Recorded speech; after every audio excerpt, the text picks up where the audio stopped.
Romains chapitre 8.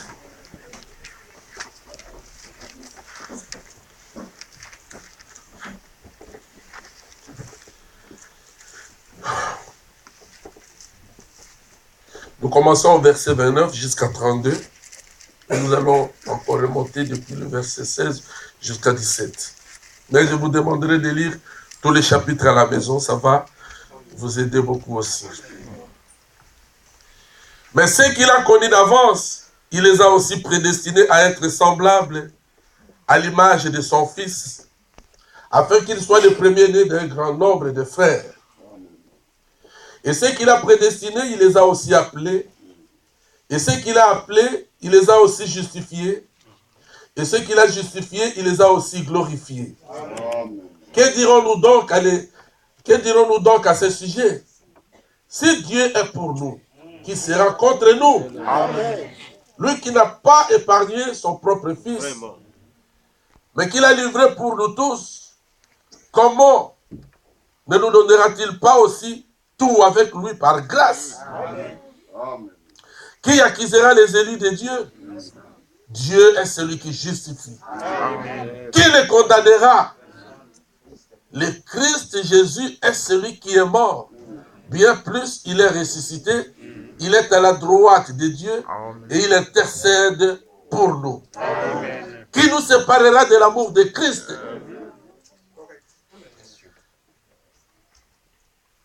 Versets 16 à 17. Nous commençons par le 15e verset. Et vous n'avez pas reçu un esprit de servitude pour être encore dans la crainte, mais vous avez reçu un esprit d'adoption par lequel nous crions Abba, Père. Amen. L'Esprit lui-même rend témoignage à notre esprit que nous sommes enfants de Dieu. Amen. Or, si nous sommes enfants, nous sommes aussi héritiers. Amen. Héritiers de Dieu et co-héritiers de Christ, si toutefois nous souffrons avec lui, afin d'être glorifiés avec lui. Amen.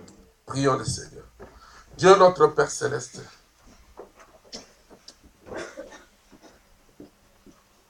nous te disons vraiment merci. Parce que c'est toi qui as voulu que nous puissions être ici ce soir, au milieu de ton peuple, et leur lire cette portion de l'Écriture. Dieu Tout-Puissant, en tant qu'être humain, connaissant la lecture, nous pourrions seulement lire et fermer la Bible et partir. Mais pour l'interpréter, il n'y a personne qui peut le faire si toi, tu ne nous aides pas. Et même si nous pouvons l'interpréter, Seigneur, qui peut rendre cette écriture vivante dans la vie de chacun de nous, si ce n'est toi, ô Éternel. C'est pour cela que nous te demandons de venir nous aider, de oindre cette portion de l'écriture, Seigneur, pour ton peuple, tes enfants ce soir, Seigneur Jésus. Parle-nous. Parle-nous, Seigneur, par cette écriture. Montre-nous qui nous sommes, Seigneur Jésus. Oh Dieu, avant que tu n'écrives cette écriture, Seigneur, tu savais que tu avais un peuple que tu as engendré toi-même. Ce peuple que tu appelleras de ton propre nom, qui seront appelés tes enfants. C'est pour cela que tu as écrit cette portion de l'écriture. Nous te demandons de venir nous aider. Nous te demandons aussi, Seigneur, d'oindre chacun de nous, Seigneur Jésus. Moi-même, je me mets hors du chemin. Je te prie de venir entrer, de parler à ton peuple, Seigneur. Circoncis les cœurs de tes enfants, Seigneur Jésus. Ouvre les entendements spirituels et déverse en chacun d'eux la parole éternelle du Dieu Tout-Puissant. Que cette parole leur apporte la vie. Nous savons, Seigneur Jésus, que comme ils sont tes enfants, ils ont déjà la vie éternelle. C'est toi qui donnes la vie éternelle.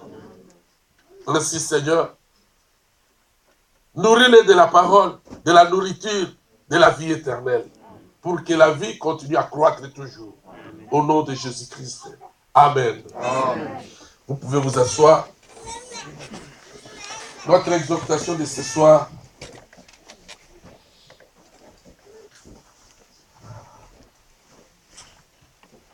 Je l'ai intitulé l'identité.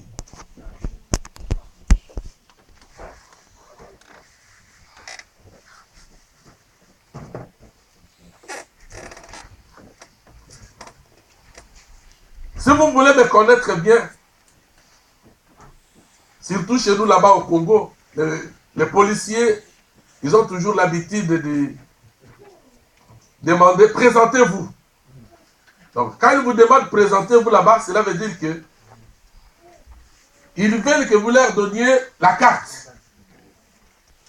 d'identité. Alors, dans cette carte-là, il est écrit le nom, le poste-nom, le prénom, le nom de papa, le nom de maman, le village on appelle ça le village d'origine, quelque chose comme ça, et toute votre provenance, et après on écrit de la nationalité congolaise. Donc ça vous présente tout ce que vous êtes. Et ça montre que vous êtes congolais, vous êtes citoyen congolais. Et s'il y avait soit un voleur ou un brigand qui venait vous chercher à vous troubler là où vous êtes, et qu'il y a un agent de l'ordre là-bas, celui-là même qui vous avait demandé de vous présenter, commencera maintenant à vous protéger parce qu'il est mandaté par l'État congolais pour vous protéger. Alors je vais vous raconter seulement une histoire qui date de quelques milliards d'années, je ne sais pas combien.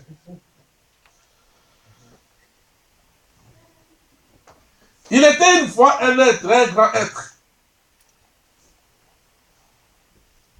qui existait, qui n'avait pas de forme, mais c'était un grand être qui remplissait tout l'espace. Quand vous allez à l'est, lui il va à l'est, l'est jusqu'à l'infini. Il continue à être. Quand vous allez à l'ouest, lui il va à l'ouest jusqu'à l'infini. C'est vous qui vous fatiguerez. Lui continue toujours à exister. Il est toujours là dans l'ouest. Quand vous allez au nord ou au sud, c'est la même chose. Si vous montez dans les hauteurs, lui, vous allez monter, vous le trouvez toujours exister là-bas. Il n'a pas de forme. Un être suprême. Amen. Grand par sa grandeur. Amen. Grand par sa puissance. Amen. Grand par sa force. Amen. Et nous pouvons l'appeler Dieu. Mais à ce temps-là, il ne pouvait pas être appelé Dieu. Amen. Il vivait par lui-même. Et on l'appelait Elohim. Amen.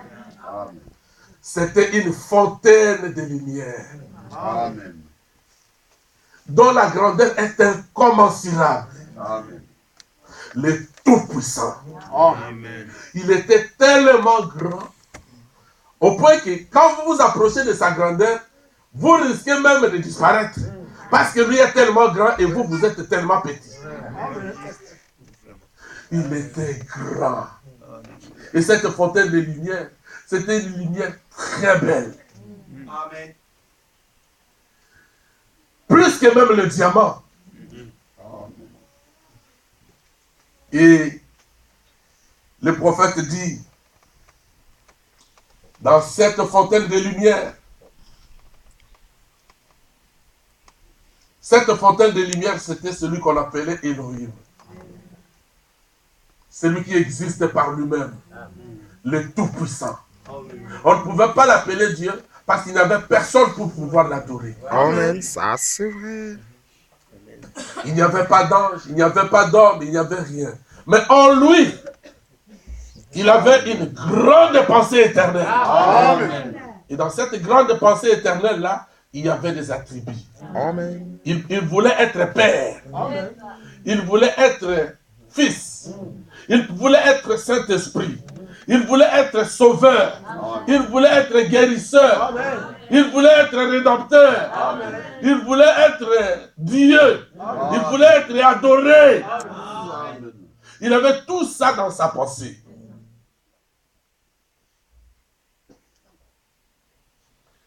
Mais comment peut-il être père s'il n'a pas d'enfant? Comment peut-il sauver s'il n'y a personne de perdu? Comment peut-il guérir si quelqu'un ne tombe pas malade? Et il avait tout ça dans sa pensée. Alors il s'est dit, il faut que j'aie des enfants. Alors, comme j'aurai des enfants, je serai appelé père. Amen. Et ces enfants-là, je ne peux pas les laisser dans un état tout parfait, parce que je risque de n'être pas appelé sauveur. Il faut que ces enfants tombent pour que mon attribut de sauveur se manifeste. Amen. Et quand ils vont tomber, bien sûr que la maladie va les frapper, alors je deviendrai guérisseur. Amen. Je crois que c'est la vérité. C'est la vérité que vous connaissez déjà. Amen. Alors, il a dit, bon, dans ma pensée aussi, il faut que je m'exprime. Il faut qu'on m'écoute. Il faut que je parle. Et quand je vais m'exprimer, toutes ces choses vont venir à l'existence. Alors, mes enfants aussi viendront à l'existence. Alors là, je vais, quand mes enfants viendront, quand ils tomberont, quand je les rachèterai, alors j'aurai aussi la prééminence sur eux. Amen. Je vivrai en eux Amen. et je les conduirai. Amen. Et après, je rétablirai mon royaume pour vivre éternellement avec mes enfants manifestés. Amen. Et j'ai posé une autre fois la question aux frères. J'ai dit, frère, ou peut-être le pasteur ici, à côté de moi, pasteur, est-ce que dites-moi vraiment, pendant quelle époque de la vie que maman Marthe et tous les enfants pourront être contents? C'est quand ils sont encore en vous ou quand ils sont déjà manifestés? Les frères m'ont dit, c'est quand ils sont manifestés. Là, voilà, c'est la vérité. Parce que quand ils sont encore en vous, ils ne sont pas encore manifestés. Amen. Il faut qu'ils se manifestent. Amen. Alors c'était là ce que le grand Jéhovah pensait. Et tout cela c'était dans des temps éternels qu'on ne peut pas compter. Des millions d'années, des milliards d'années, des milliards d'années. Je ne sais pas. On ne peut pas compter parce que c'est l'éternité. Il a posé la question à Job. Où étais-tu quand je fondais la terre? Amen. Où étais-tu quand le Fils de Dieu battait les mains et qu'il poussait des cris de joie? Il chantait des chants d'allégresse. Toi, Job, saint assertif, je te poserai des questions. Parle-moi, enseigne-moi. Au temps de Job, il n'avait pas la révélation que vous avez aujourd'hui.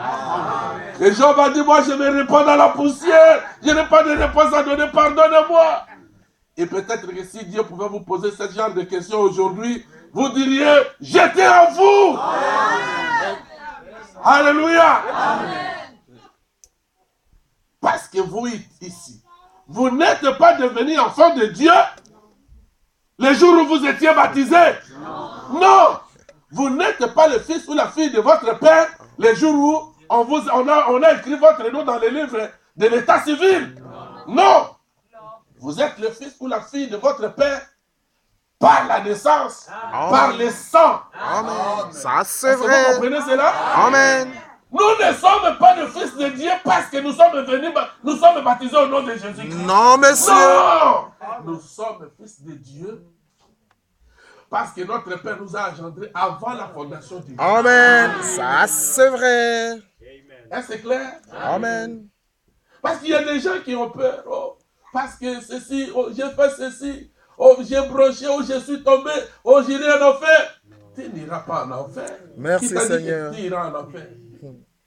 Merci, Seigneur. Amen. Un enfant de Dieu. Comme mon frère qui porte le bébé là-bas. Sa maman est quelque part. Le bébé peut faire caca, il peut faire pipi. Maman et papa ne jetteront jamais le bébé parce qu'il a fait caca ou il a fait pipi. Ce serait une maman irresponsable. Parce qu'on y a placé, on a placé ce bébé entre ses mains à cause de ça. Pour soigner ce bébé-là jusqu'à ce qu'il grandisse. Le jour où il grandira, il ne fera plus jamais cela. Parce qu'il est devenu responsable de lui-même. Et c'est la vérité. Les jours où les enfants de Dieu grandiront, ils ne pécheront plus jamais. Parce qu'ils sont devenus responsables de leur vie. Amen. Ça, c'est vrai. Alors, tout cela se faisait il y a des millions, des milliards et des milliards d'années.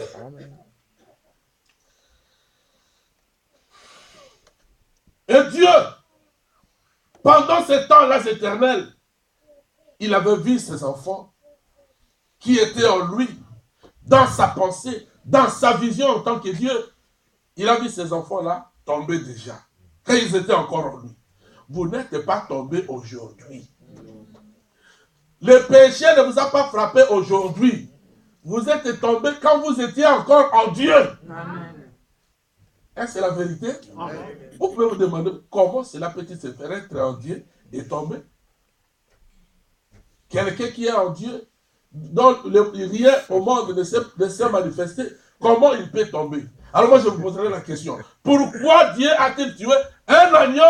Il a immolé l'agneau avant que le monde n'existe. Amen. Amen. C'est parce qu'il a vu ses enfants tomber avant que le monde n'existe. C'est là qu'il a immolé l'agneau. Depuis là-bas. Et du sang de cet agneau-là, il a écrit votre nom dans les livres. Et c'est le livre appelé le livre de vie de l'agneau. Amen. Ça, c'est vrai. Vous me comprenez? Mais pourquoi il a écrit votre nom dans ce livre-là?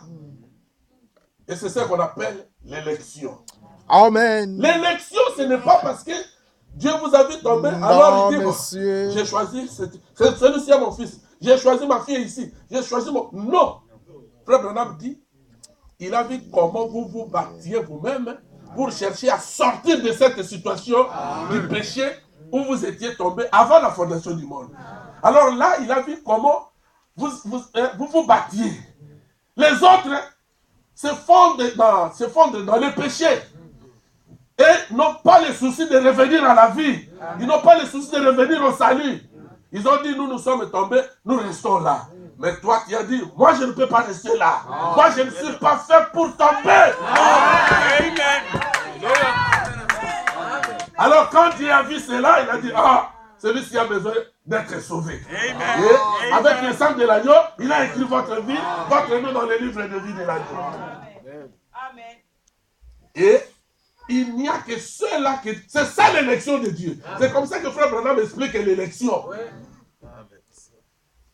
Alors, quand il a écrit ce nom-là dans le livre de vie de l'agneau, il a dit, ceux-ci m'appartiennent. Ils sont mes enfants. Quand ils partiront dans le monde et qu'ils tomberont réellement, je tuerai un agneau. Amen. Et cet agneau-là ne serait pas un animal, ce serait moi-même, portant la chair humaine. Amen. Et je les sortirai de là-bas. Et je leur donnerai la vie éternelle. Amen. Maintenant, c'est ça la prédestination. Donc la prédestination, c'est ce qui est du futur. Est-ce que vous comprenez cela? Amen. Et tout cela, Dieu avait fait cela avant même que vous ne veniez dans le monde. Avant même qu'il y ait un monde qui existe.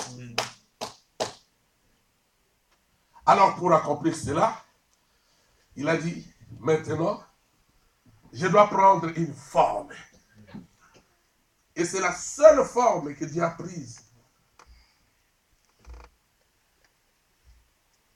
C'est cette forme-là de fils de Dieu. Amen. La parole. Amen. Et Frère Branham dit ceci.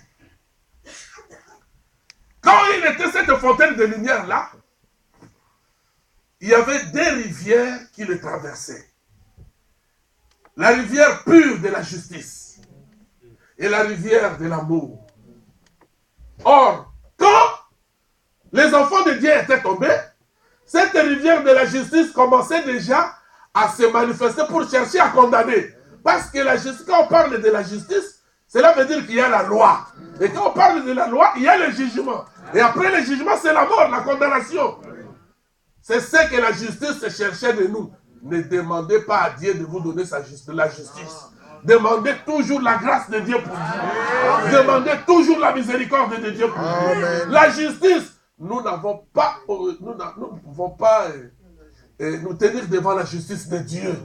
Parce que d'une manière juste, nous étions déjà tombés.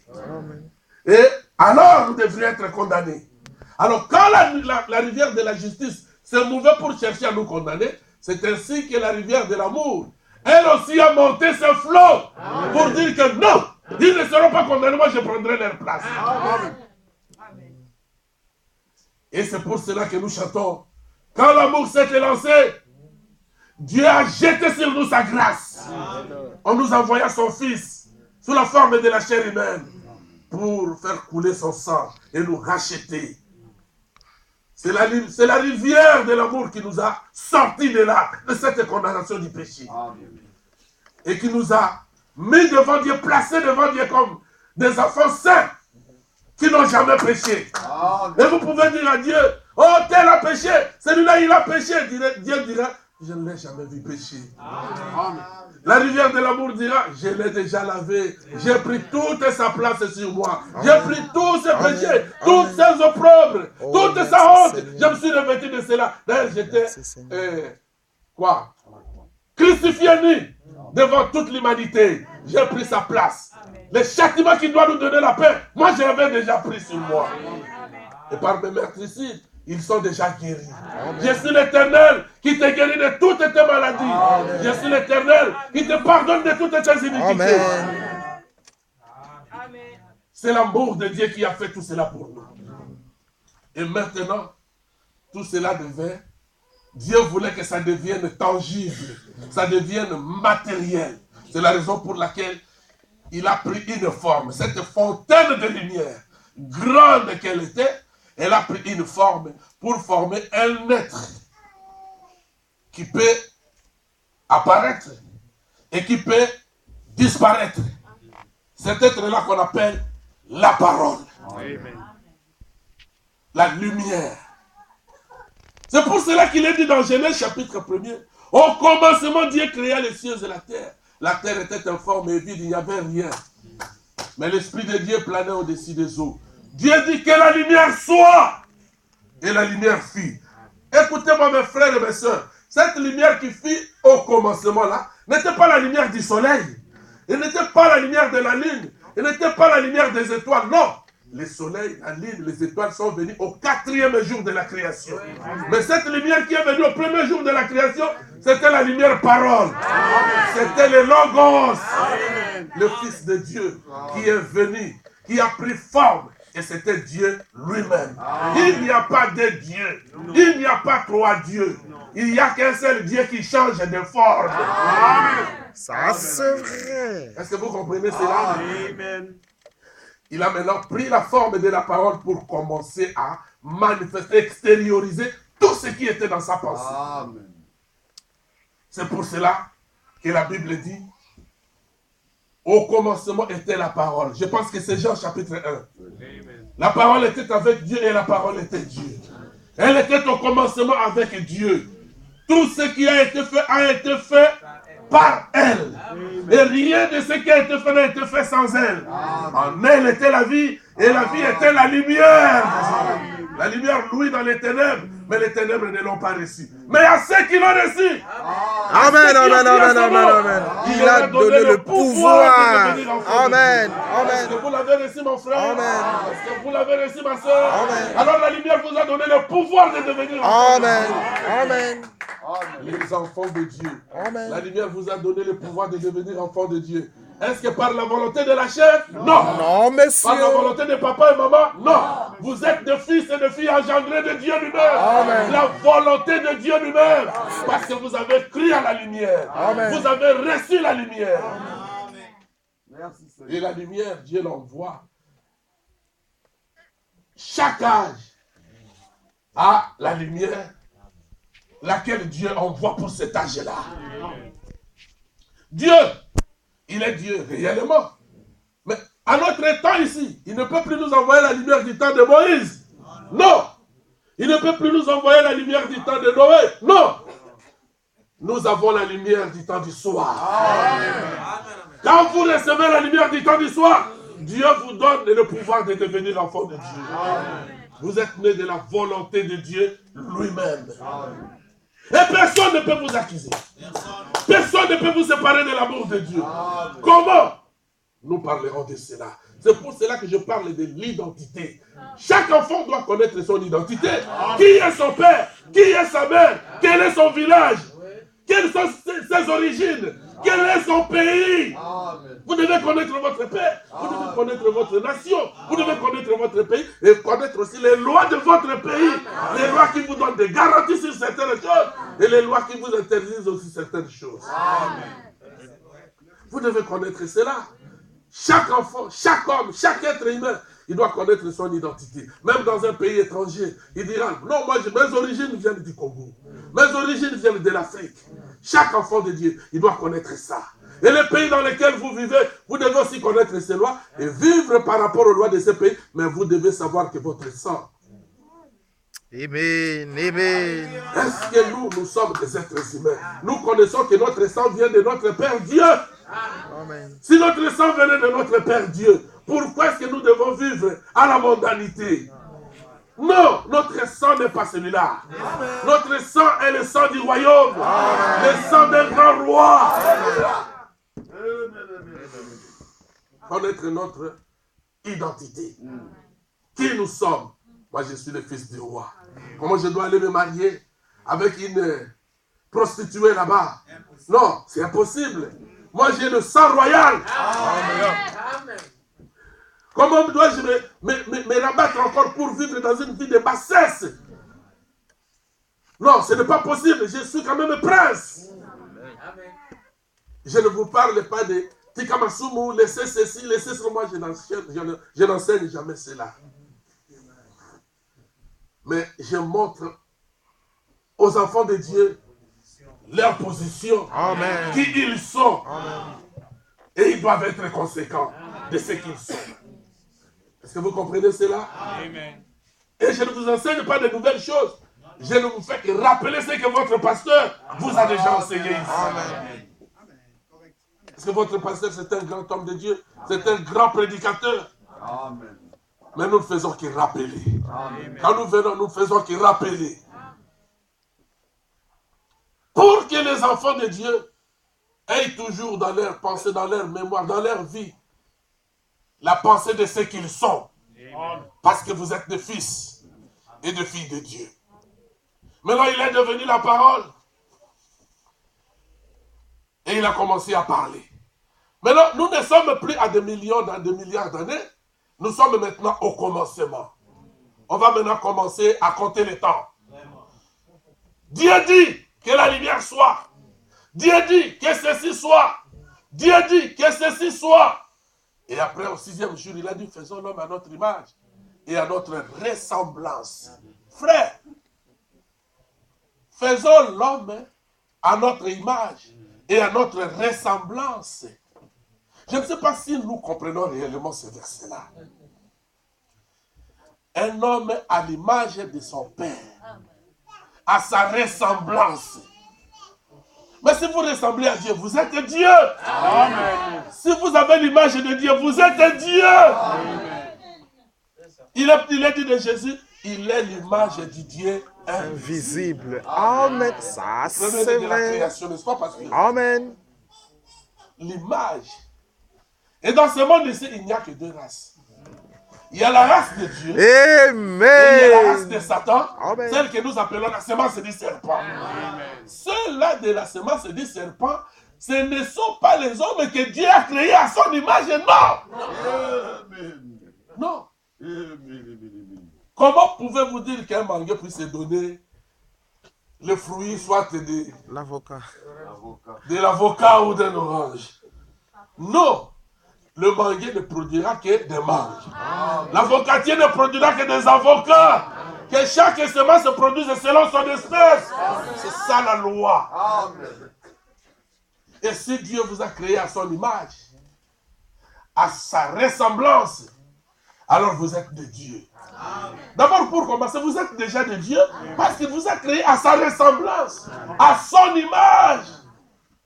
C'est pour cela qu'il est parlé de quand Caïn a tué Abel.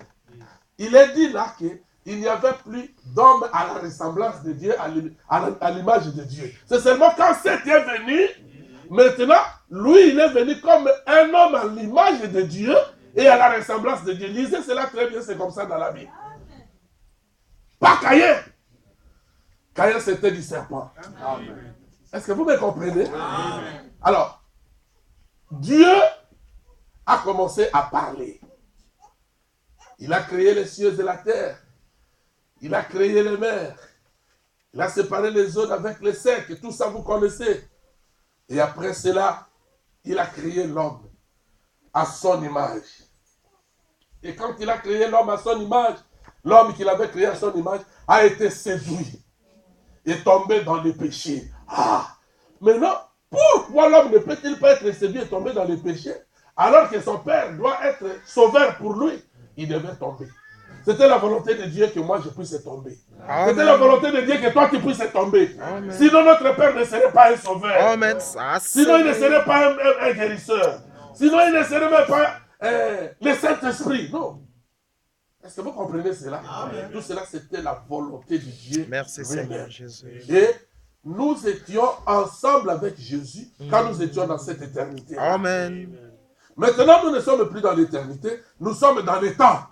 Parce que nous sommes déjà au commencement. Au commencement, c'est le temps qui commence.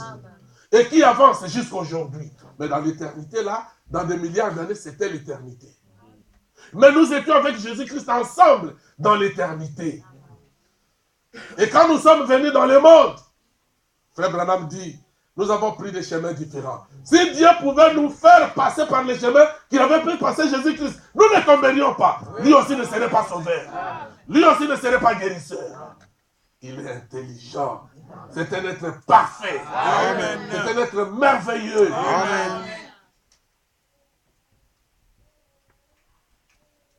Il nous a laissé passer par le chemin du péché, de la pensée à la chair. Tout cela, je sais que votre pasteur vous a enseigné cela déjà. De la pensée à la chair, pour tomber. Mais Jésus, quand il est venu pour nous racheter, lui, il est passé de la pensée à la parole. Et de la parole à la chair. Là, il ne tomberait jamais. Bien au contraire, c'est pour aller racheter ceux qui étaient tombés. Ses propres frères. Là, maintenant, c'est une histoire qui datait de 4000 ans. Depuis la création jusqu'à ce que Jésus devienne la chair. Maintenant, avant qu'il ne devienne la chair, c'est Abraham qui l'a vu dans cette forme-là de la parole. Il s'est présenté vers Abraham comme Elohim, comme qui ça?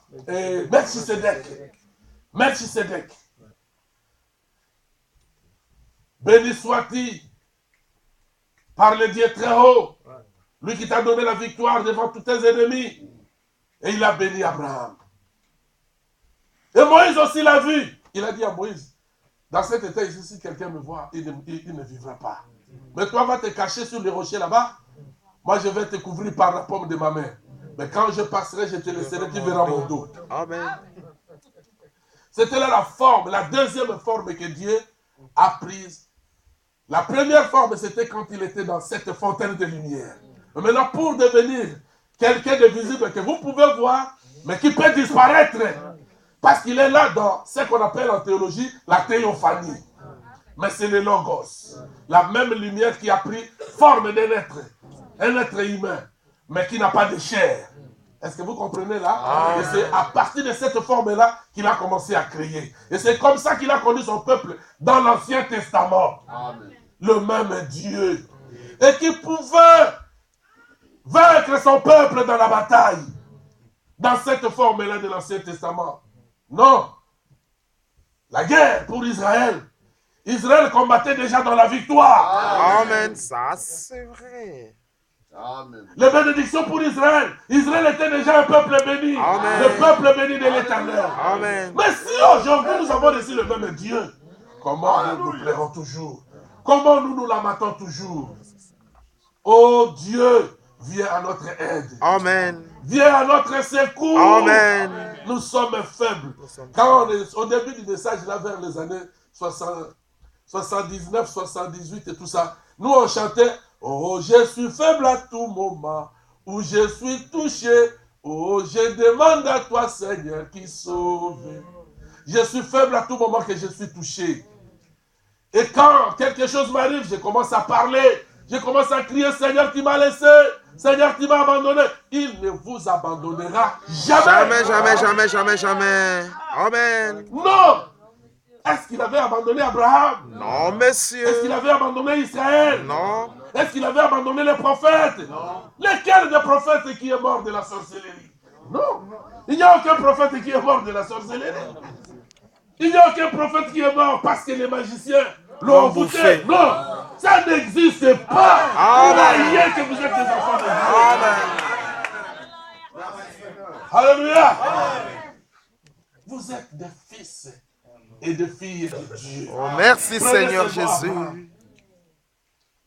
Partout où il passait, ce n'était que des bénédictions. Amen. Et Dieu le protégeait. Amen. Dieu le gardait. Amen. À tout moment qu'il était touché, même dans la famille, Abraham pouvait laisser sa femme. Et Dieu vient, il intervient. Il arrache sa femme de la main du roi. Et il lui dit, prends ta femme et va-t'en. Amen. Alléluia. Amen. C'est Dieu là d'Abraham qui a soutenu Abraham. Comment si aujourd'hui nous croyons en lui? Ne peut-il pas nous soutenir? Amen. Ne peut-il pas combattre pour nous? Amen. Ne peut-il pas aussi arracher nos droits des mains de ceux qui voulaient les confisquer illégalement? Il est le même Dieu. Il n'a jamais changé. Et dans l'Ancien Testament, pendant 4000 ans, il a traité avec son peuple. Le peuple qu'il avait choisi comme échantillon, son peuple d'Israël. Parce que dans le monde entier, dans l'Ancien Testament, le peuple que Dieu avait choisi comme échantillon, c'était Israël, n'est-ce pas? Amen. Oui, c'était le peuple de Dieu. Et Dieu voulait manifester tous ces attributs-là, mettre sa pensée à exécution par sa parole. Il voulait faire ça avec ses enfants. Et il a connu ses enfants là avant la fondation du monde. Ces enfants qui étaient dans sa pensée. Et il les a élus là. Il les a prédestinés là. Et la Bible dit, ce qu'il a connu d'avance, il les a prédestinés. Amen. Et ce qu'il a prédestinés, il les a appelés. Et ce qu'il a appelés, il les a glorifiés. Amen.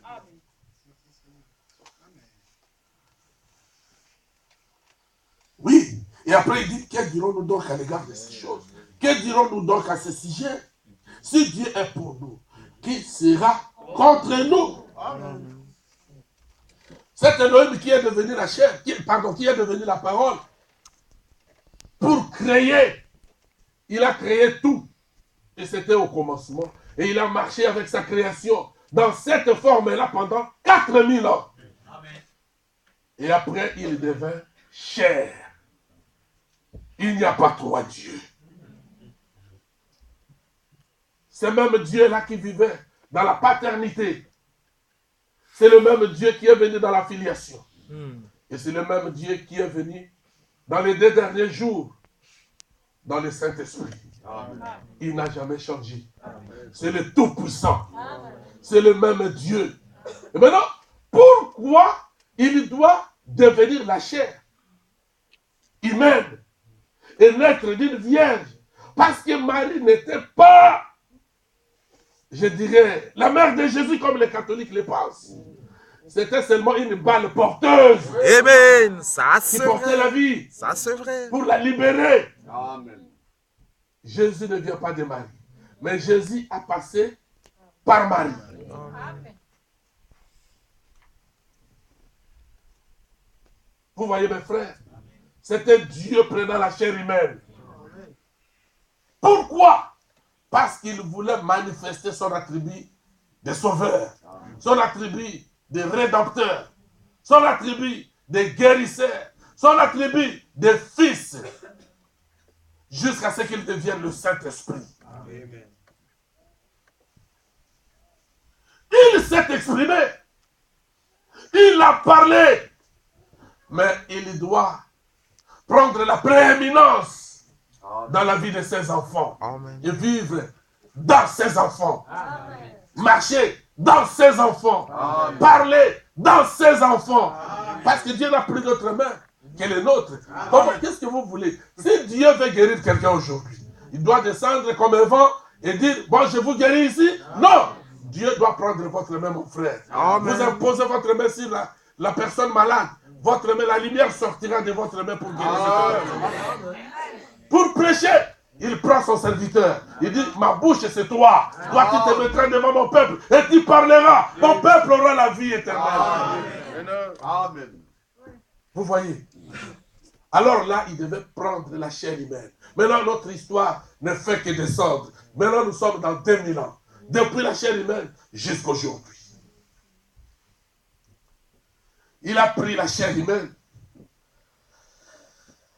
Et il a prêché l'évangile. Et après, on l'a livré à la croix pour mourir. La Bible dit ceci.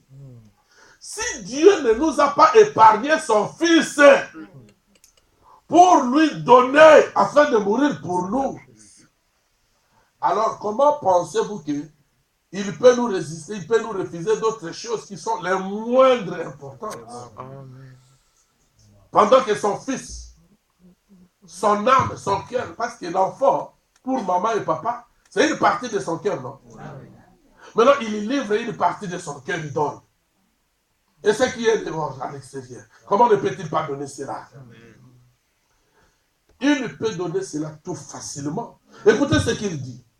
Lui qui n'a pas épargné son fils, son propre fils, mais qui l'a livré pour nous tous, comment ne nous donnera-t-il pas aussi tout avec lui par grâce? Amen. Ce qui vous est donné par grâce, c'est quelque chose que vous n'avez jamais mérité.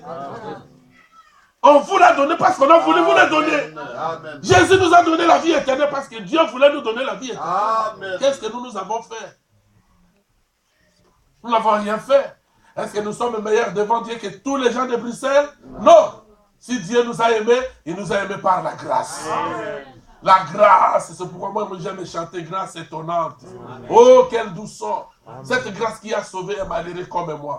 J'étais perdu, mais maintenant, je suis retrouvé. J'étais aveugle, mais Dieu m'a donné la vision pour voir. Amen. Pour voir la lumière du soir. Frère Branham dit, si vous n'avez pas de yeux, à quoi sert la lumière du soir pour vous? Mais je sais que vous avez des yeux et vous avez vu la lumière du soir. Amen. Et toutes les puissances de la lumière du soir, vous les verrez aussi. Amen. Les miracles de la lumière du soir, vous les verrez. Amen. La puissance de la lumière du soir, vous la verrez. Amen. La délivrance de la lumière du soir, vous verrez. Parce que la lumière donne la guérison par ses rayons. Amen. Mes amis, Dieu nous a aimés tellement, tellement, tellement que au point que dans la honte où nous étions, il a même laissé que son fils puisse nous appeler ses propres frères. Amen. Là, frère de Jésus-Christ. Moi qui viens de la forêt, comment expliquer cela, mon frère? Amen. Et là-bas, les gens m'appellent magicien. Moi, je dis oui. Pour m'appeler magicien, moi, je ne refuse pas. Je suis magicien, mais ma magie est plus supérieure que toute votre magie. Amen. Moi, je ne suis pas de vos ordres ici de la terre. Moi, je suis de l'ordre de Jésus-Christ. Et Jésus-Christ est de l'ordre de Melchisedec. Alléluia. Il n'y a aucune magie qui soit supérieure à ce message ici. Il n'y a aucune magie qui soit supérieure à la foi que vous avez. Un magicien peut se présenter, vous êtes là, il ne fera rien. Toutes ces démonstrations tomberont là-bas, s'éteindront là-bas, parce que vous avez la puissance qui est au-dessus de toutes les puissances. Vous avez la domination qui est au-dessus de toutes les dominations. Vous avez le pouvoir qui est au-dessus de tous les pouvoirs. Amen. Alléluia. Parce que le Dieu que vous avez, ce n'est pas un Dieu de l'histoire. Non, mais ce n'est pas un Dieu parce qu'on vous l'a raconté. Non, il faisait ceci, cela. Non. Nous voulons vous montrer un Dieu réel. Quand nous étions enfants, on nous a parlé de lui. Aujourd'hui, personne ne peut plus nous parler de lui. Si le passé nous enseigne, c'est pour nous donner l'assurance et la foi, pour que nous puissions travailler avec ce même Dieu-là. Il est réel. Il est réel. Moi, les sorciers, les magiciens, je leur dis toujours beaucoup. Et vous savez, au village là-bas où nous sommes, ne dites jamais cela si vous ne savez pas qui vous êtes. Ne dites jamais cela. Parce que les sorciers vont vous défier comme ça, publiquement. Mais oui. Je n'ai pas le temps de vous donner tous les témoignages parce qu'aujourd'hui, c'était seulement la journée la soirée de bande. C'est pour cela que je vais aussi avancer plus rapidement. Mais je ne voudrais pas vous prendre tout le temps. Mais on aura toujours le temps. Nous allons revenir Dieu voulant. Frère, ce message ici, c'est une vérité. Exact. J'ai vu des sorciers être paralysés devant des milliers de gens. J'ai vu des magiciens, j'ai vu des malades, j'ai vu beaucoup de choses dans ce petit ministère à cause de ces messages ici. Mais moi, je suis né d'un papa ivrogne, d'une maman ivrogne. Mais ce message nous a changé. Ce message a fait de nous ce que nous sommes aujourd'hui. Croyez que vous êtes fils et filles de Dieu. Cela ne vient pas de ce que vous voulez, ni de ce que vous pensez. Cela dépend de celui qui vous a dit que vous êtes son fils, vous êtes sa fille, que vous le vouliez ou pas. Demeurez seulement dans ce message. Vous verrez la puissance de Dieu, vous verrez la gloire de Dieu, vous verrez le miracle de Dieu, vous verrez la délivrance de Dieu, vous verrez la bénédiction de Dieu.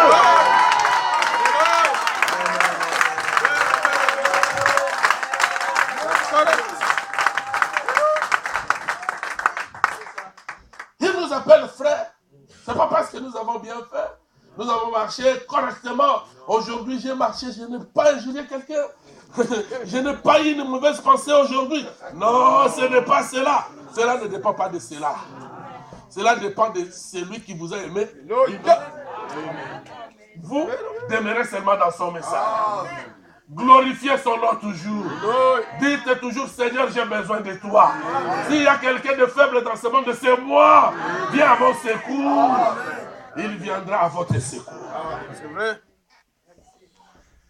Nous venons de l'éternité. Notre Père est Dieu.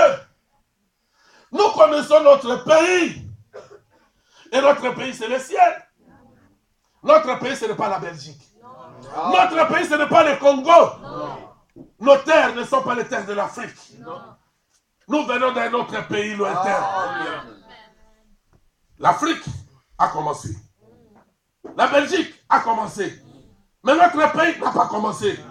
Notre royaume n'a pas commencé. Notre vie n'a pas commencé. Amen, amen, amen. Et notre vie ne finira jamais. Jamais, jamais, Ce jamais, qui a jamais. commencé finira. Amen. Ce qui n'a pas commencé ne finira jamais. C'est pour cela qu'il a dit, nous avons la vie éternelle. Amen. Il n'y a qu'une seule forme de la vie éternelle, c'est Dieu. C'est Ça, clair? c'est vrai. Ça, Et c'est la vérité. Écoutez ce que la Bible dit. Qui accusera les élus de Dieu? Dieu est celui qui justifie. Qui les condamnera? Le Christ Jésus est celui qui est mort. Non pas seulement qu'il est mort, il est aussi ressuscité. Et il est à la droite de Dieu et il intercède. Il intercède pour qui? Pour ses péchés? Non. Jésus-Christ, il est à la droite du Père, il intercède pour ses propres péchés? Non. Vous pensez qu'il intercède pour les péchés de qui? Il intercède, Dieu ne le répond pas. Dieu ne le reçoit pas. Dieu ne l'exauce pas. Mais devant la tombe de Lazare, il a dit, Père, je sais que tu m'exauces toujours. Je te remercie de ce que tu m'as exaucé. Pour moi, je savais que tu m'exauces toujours.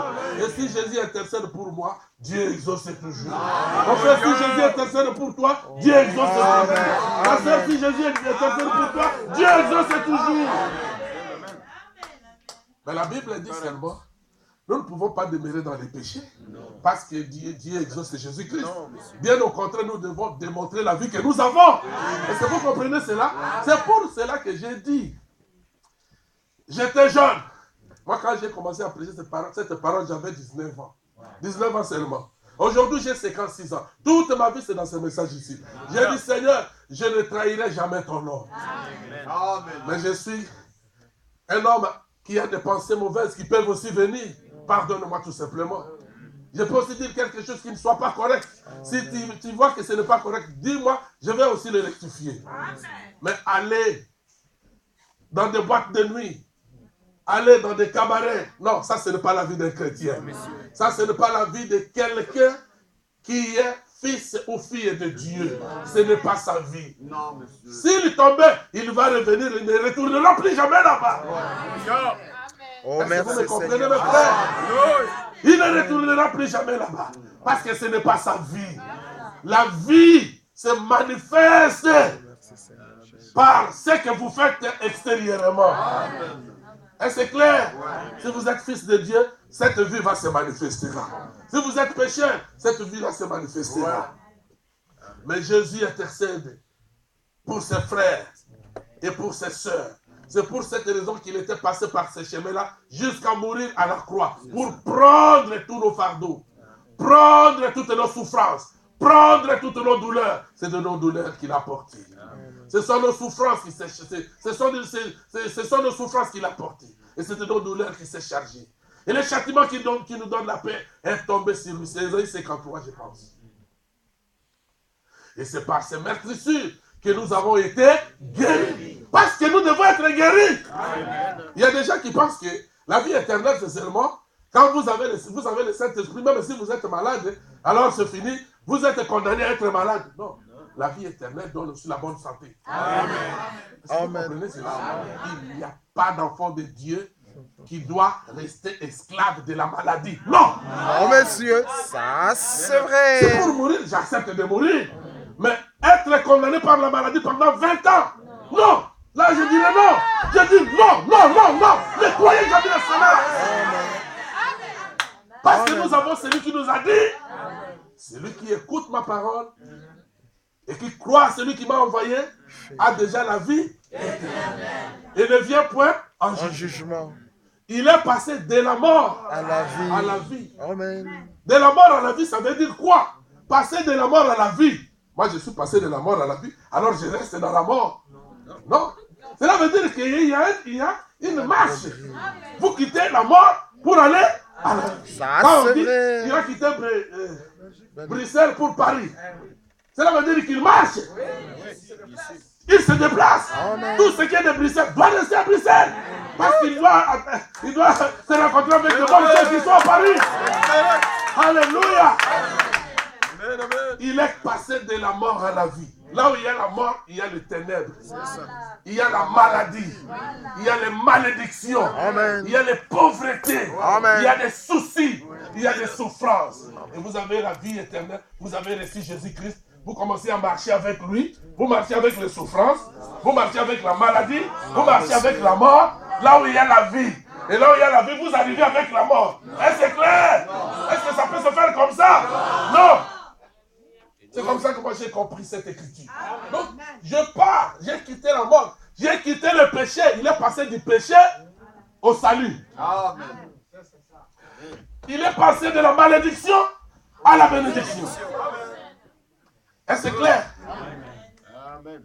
Jésus a dit, je suis l'Éternel. Mon âme bénit l'Éternel. Et n'oublie aucun de ses bienfaits. Amen. Mon âme bénit l'Éternel. Lui qui te pardonne de toutes tes iniquités. Amen. Lui qui te guérit de toutes tes maladies. Frère, la rédemption fait des choses. La rédemption guérit votre âme, sauve votre âme. La rédemption guérit aussi votre corps malade. Vous ne resterez jamais esclave de la maladie. Jamais. J'ai toujours dit aux frères et aux sœurs, jamais vous avez reçu Jésus-Christ, cette maladie doit vous quitter. Ça doit vous quitter. Et ça doit vous quitter. Vous ne resterez jamais esclave de la maladie. Ça doit vous quitter.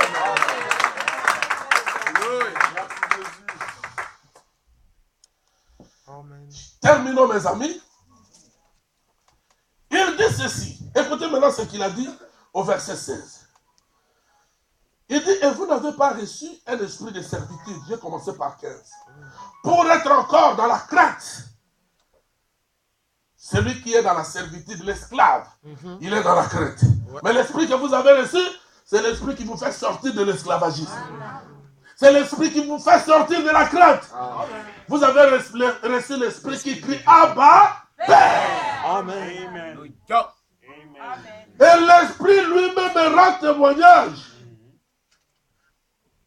à notre esprit que nous sommes enfants de Dieu. Amen. Et alors là, mes frères, s'il faut rouler, je dois rouler. S'il faut courir, je dois courir. Ce n'est pas moi-même qui ai dit que je suis fils de Dieu. C'est Dieu lui-même. Son esprit lui-même, son esprit à lui. Il m'a dit que je suis fils de Dieu. N'attendez pas que le pasteur te dise que tu es fils de Dieu, ma fille. Que le pasteur dise que tu es fils de Dieu, mon fils. Non! C'est le Saint-Esprit lui-même qui doit te parler. Il doit te dire que tu es fils de Dieu. Amen. Pourquoi? Parce que tu connais ton Père. Amen. Amen. Et c'est vrai? Amen. Tu connais ton Père et ton Père te connaît. Amen. Quand il était dans ses rêves, quand il s'est manifesté, et quand il t'a manifesté, lui-même le connaît. Ne laissez pas aussi quelqu'un te dire, toi tu n'es pas fils de Dieu, toi tu n'es pas fille de Dieu. Non, n'acceptez jamais cela. Jamais. Amen. Si moi et maman José nous disons que Salem est notre fils, qui peut nier cela? C'est nous qui avons dit que Salem est notre fils, c'est tout. Parce que nous connaissons d'où il est venu. Et c'est clair.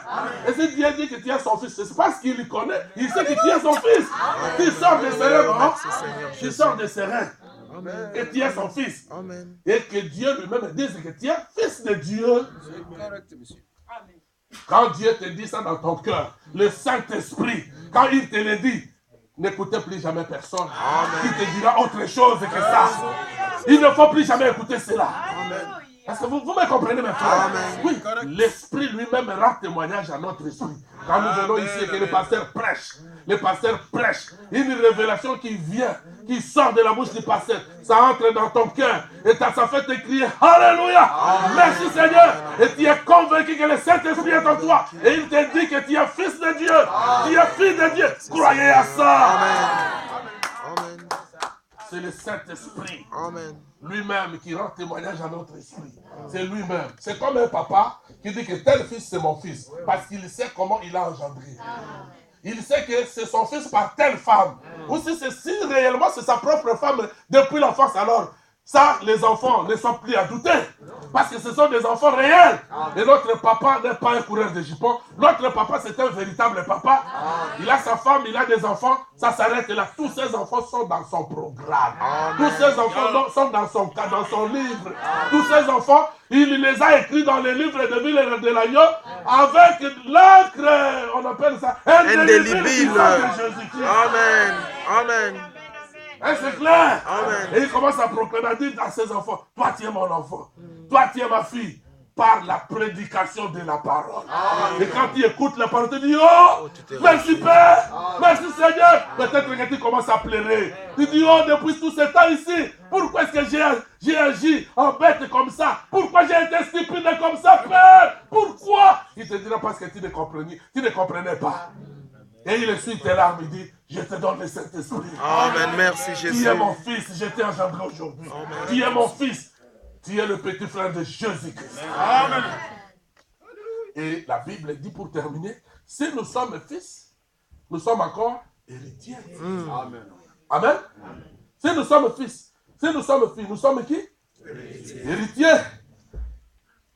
Pasteur, vous avez vos héritiers. Ils peuvent manquer quoi devant vous?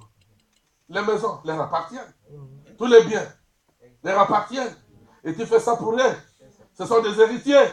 S'ils sont 4, l'autre dira, c'est moi qui suis seul l'héritier? Non. Les 4 diront, nous sommes des co-héritiers. Et la Bible dit, nous sommes héritiers de Dieu. Nous sommes co-héritiers de Christ. Amen. C'est-à-dire que ce que Jésus est, nous le sommes aussi. Devant notre Père. Oh, merci Seigneur. Alléluia. Amen. Toute la puissance de Jésus, nous devons la voir. Tout le pouvoir de Jésus, nous devons la voir. Tout le pouvoir de Jésus, nous devons l'avoir. La guérison, nous devons l'avoir. Les miracles, nous devons les avoir. Est-ce que vous comprenez cela? Les bénédictions, nous devons les avoir. Et pour cela aussi, nous avons accepté les injures de Jésus. Nous avons accepté la croix de Jésus. Nous avons accepté la honte de Jésus. Oui, nous devons aussi accepter le pouvoir de Jésus. Alléluia. Parce que nous n'avons qu'un seul Père. Nous et Jésus. Je crois que je dois m'arrêter là. Notre petite exhortation est vraiment simple. Maintenant, nous connaissons notre identité. Nous connaissons notre Père. Nous connaissons notre pays. Nous connaissons notre grand frère. Et notre grand frère est très fort. Pomba ya quartier. Alléluia. Gloire à Jésus. Béni soit le nom de Jésus. Que le Seigneur vous bénisse.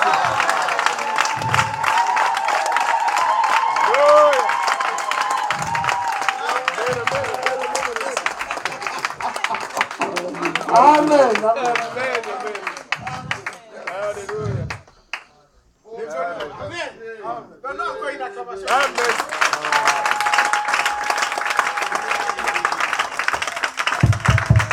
Oh, c'est merveilleux, n'est-ce pas?